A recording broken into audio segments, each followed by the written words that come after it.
यहां पे जनाब स्पीकर 3 नवंबर 2022 पे आते हैं और 3 नवंबर के भी जो इंसिडेंट हुआ था उसका रिस्पॉन्सिबल कौन?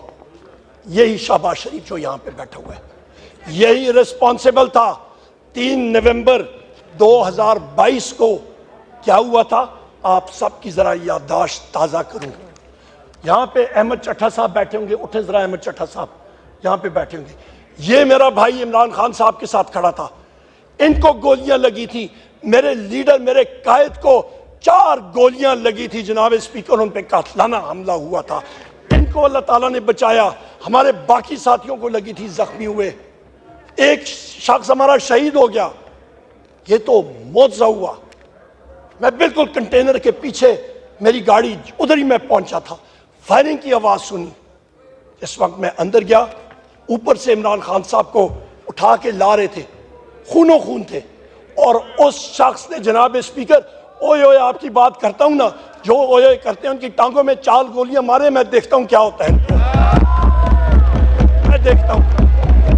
जनाब स्पीकर, आप फायर आर्म्स को समझते हैं, जरा चलाए ना 9mm की गोलियां किसी के टांगों में 4, ओए ओए करते हैं, पता लग जाएगा इनको।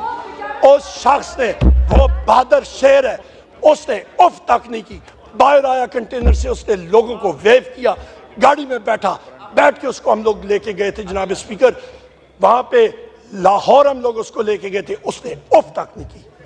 ये एक बहादुर आदमी होता है जनाब स्पीकर, बहादुरी के साथ उसने मुकाबला किया।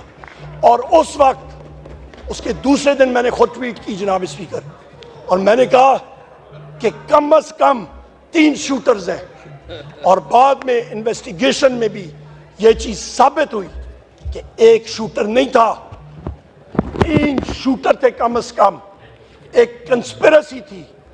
और आज तक जो वो पहला शूटर था उसके ट्रायल का क्या हुआ, हमें तो खदशा है।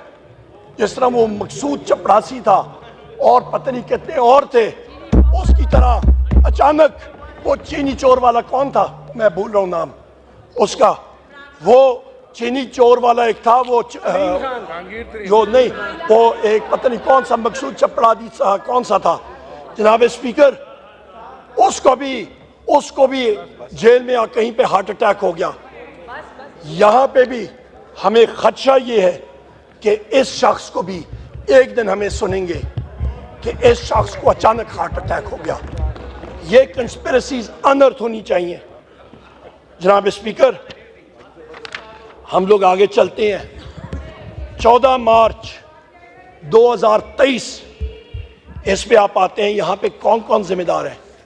इस पे जिम्मेदार हैं जनाब स्पीकर शहबाज शरीफ, मोहसिन नकवी, डॉक्टर उस्मान जो कि इनका घर का मुलाजिम है, और वो अपने आप को IG पंजाब भी कहलाता है, वो पार्ट टाइम जॉब है उसका, और उस पे ये फैशिस्ट ये जिम्मेदार है जनाब स्पीकर।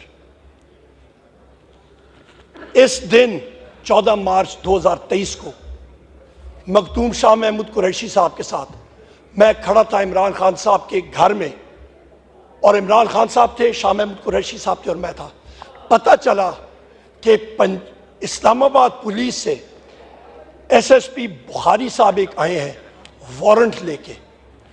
मखदूम साहब और मैं प्रेस टॉक करने के लिए बाहर गए, पूछा तो उन्होंने कहा जनाब SSP बुखारी साहब खड़े हैं वारंट लेके। तो हम लोग रोड पे गए, वहां पे उनको हमने कहा कि जी आप अंदर आ जाएं, वारंट अंदर सर्व कर लें। उनका मैं नहीं इधर ही खड़ा रहूंगा। वहां पे खड़े थे, उन्होंने कहा जी इमरान खान साहब को कहें वो बाहर आए। हमने कहा बिल्कुल। हम लोग अंदर गए जनाब स्पीकर, और इमरान खान साहब जिस वक्त हम लोग मीडिया टॉक करने के लिए भी गए थे, और जिस वक्त उनको पता था कि पुलिस आई है, उन्होंने कहा मैं अपनी चीजें उठा के जेल जाने के लिए तैयार हूं। वो अपने कमरे में गए, और इतनी देर में हम लोग बाहर आए।